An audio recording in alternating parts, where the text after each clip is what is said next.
Well, we had a little bit of weather change here. It's 44 degrees right now, and it's supposed to get into the 30s tomorrow and then the day after.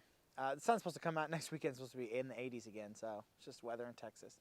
But I've been working on that engine out of that 210. I pulled that 6068 because it had a, I did a video, just a short. It had a broken, cylinder number 2 had a broken ring groove, and then cylinder number 3 had a broken compression ring. So it needed a bunch of work, had a lot of blow-by. So I pulled that engine, I rebuilt it, but I got the engine back in and I had some coolant issues with, it split the EGR cooler return pipe. There's like a little piece of a rubber hose, it split, so it was blowing coolant. So I've been using my coolant tools a lot, and I figured this would be a great video because coolant tools are one of those things where you don't use them all that often, but then when you use them, like, there's nothing else that you can use. So cooling system pressure tester, cooling system vacuum filler, and then I'm going to include the cooling system adapter kit just because it all fits together. Just one of those things where there's not really any other option to use. So let's get through camera repositioned here and let's see what's going on. All right, so the back of the truck's a little bit dirty, but oh well. Okay, so this is the cooling system pressure tester. This is the, they call it the Vacuum Venture filler. And then this is the large truck cooling system adapter kit. So just to start out, this is a Snapon, this is a Matco, and that's a Mech. So here's a, I don't know if it's a secret, but a lot of people might not know this. All of these things are made by the same company. So it's called Marvac Scientific. They have a website and everything. They make these, this cooling system pressure testers, the refillers, and the kits. This style kits I'll show you in a minute. For Snapon, Mech, Matco, Cornwell, and Stant. They are the manufacturers for everything, but you cannot buy directly from them. They only sell to distributors. So let's start with this here, which is the cooling system, the large truck cooling system adapter kit. So as you can tell too, like the cases look identical. The insides are a little different, but the outsides are the same.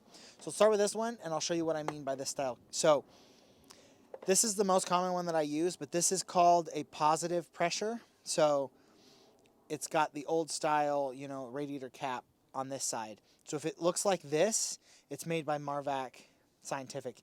I'll put a picture. It's the, I think Mac sells them, and the Harbor Freight one looks just like it. But they have these, and they just have an air chuck. That's made by, I think, Astro. So here, just let me show you really quick. So this is a Mac one, and then this is a Snap-on. Like, they're literally identical. They even have the same part number. So the Snap-on one is TAB10036. The Mac one is RA10036. They're literally made by the exact same company. But we'll start with this here. So this is, they make these kits in huge kits, small kits. But for what I do, this is the one that I used. And this is just, the Mac part number is a C. Is that going to focus? There it goes. CSA 600. Large truck cooling system adapter kit. So I don't really use all of these. I don't know what all of them do. But so this is the main one that you use. And this one's even in that kit over there. But this is the main one that you use for John Deere, Cat. I think GM uses this one. Ford. Pretty much everybody uses either this style one. This is the one with the little O-ring that seals down here. So then if you have like a Kenworth or a Peterbilt newer ones, you need this one, which is honestly the exact same as this one. If they'll focus there. It just, you can see here the threads are the same. It's just this one has this little O-ring down here, is where this one doesn't. So, and then this one is, it just looks like a large radiator cap. So this one, Cats and John Deere, the older ones, use these big ones. Like the big haul trucks and stuff use these big style ones. I think this one is Volvo Mac, but then there's some John Deere green equipment that uses these. And then these two I've actually never used, so I don't know. But it came in the kit. This kit, and here's just kind of a hint, is pick this stuff up on eBay. This thing was, I think, $120 on eBay, because they're really expensive when you buy them off the tool truck. So just look on eBay. And then another telltale sign that they're all the same is if you look at the flyers. Let me show you this. So it's in the Mac kit, not the Snap-on kit, but look at the flyers. They're literally the exact same flyer. This one just says Mac on it. This one says Matco. Like, they're advertising the same exact thing.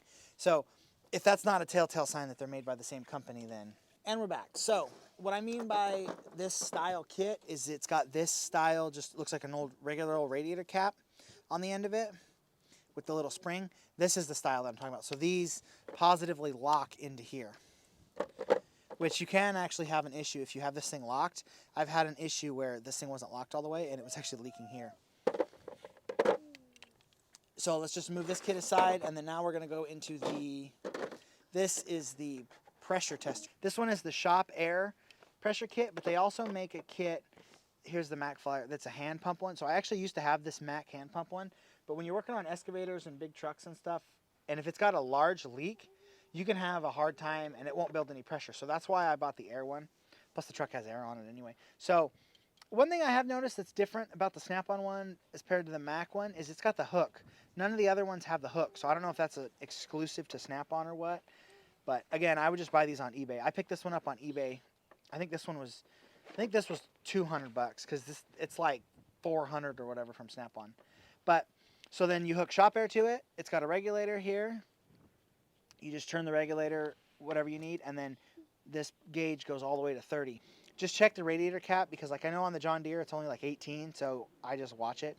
But then they have the spring on the end. It's exactly the same as the hand pump one, but it just has the air pressure. So if you got a super large leak or something, these are great because you can hear the air pressure or you can hear the bubbles or whatever. Because with the hand pump ones, you can't always do that, get enough pressure in it.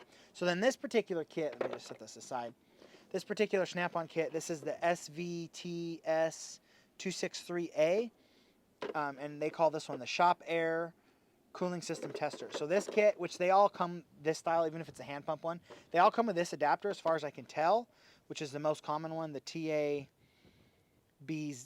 Basically, it's the 10036. All of them have a different prefix, but the number's the same.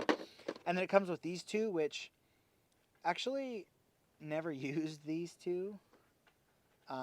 I've never used it. I know, like, I think some of the Ford Power Strokes have a small radiator cap because they have a secondary cooling system. So you might use those two. And then this one, see, it even says radiator adapter water seal. So you need this little seal, which is in here too, which I've honestly never used these, but I know some cars use these small ones. So those just go there. Wait, actually, that's the wrong way. There we go. Comes with that. And then it comes with this,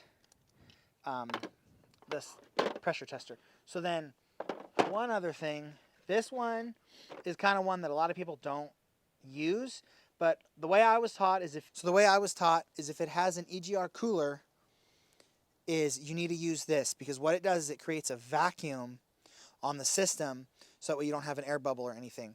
And what's nice about this too is you can use this vacuum to see if you have a leak. So if you have a clamp or something loose and you pull the vacuum, it won't hold vacuum, which can be not accurate all the time because on that 210 I had a hose clamp that wasn't all the way tight and it held vacuum for like an hour, but it didn't. It had a slow leak overnight. But so this is the style to get. The one with the two hoses is they make one that's just got one hose. It's got like a dual valve with one hose. Those are honestly junk. I've never owned one, but I've used one a bunch of times, and they're not very good. Get the one with the two hoses. So this one, it has the air and the coolant are separate. So you put the air in this side, and it creates a Venturi vacuum down here, and then you just close the valve. And then this one's, I actually got it this way, is that somebody had a nut on it, but just to hold this in the coolant.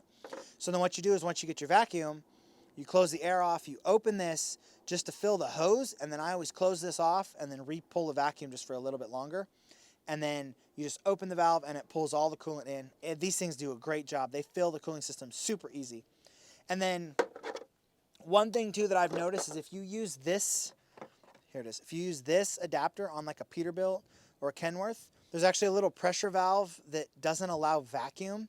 It opens because it's like a relief valve is what it is. If you try to put vacuum on it. So then I made this little thing. It's just a piece of hose with a bolt in the end of it. And you put it on that. It's like a side little radiator cap. I'll see if I can find a picture. You put it on there, and then it allows you to pull the vacuum. So I just keep that in here. So that's these cooling system tools is what I'm going to call it.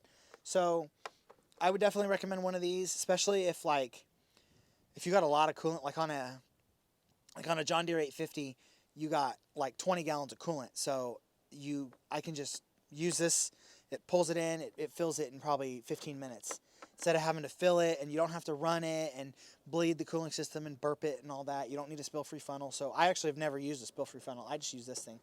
So this are great to have. They all kind of make the same. I have noticed though that the Snap-on ones are a little bit different.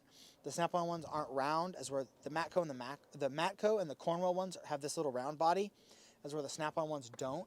Let me see if I can find a picture. Yeah, here it is. So the Snap-on one has this. It's like a square-ish, rectangle-ish body, as where this one's the round one. But it's still exactly the same thing. So check these things out. I would recommend just buying these on eBay because they're way cheaper than trying to buy them off the Snap. I think this thing is like almost $400 from the Snap-on truck.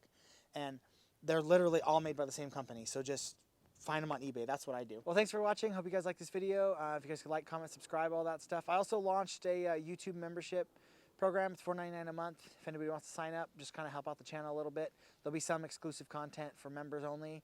I just figured it's better than trying to get a Patreon or anything. So if you guys could do that, if you're interested, just click the join button. It's only $4.99 a month. Thank you.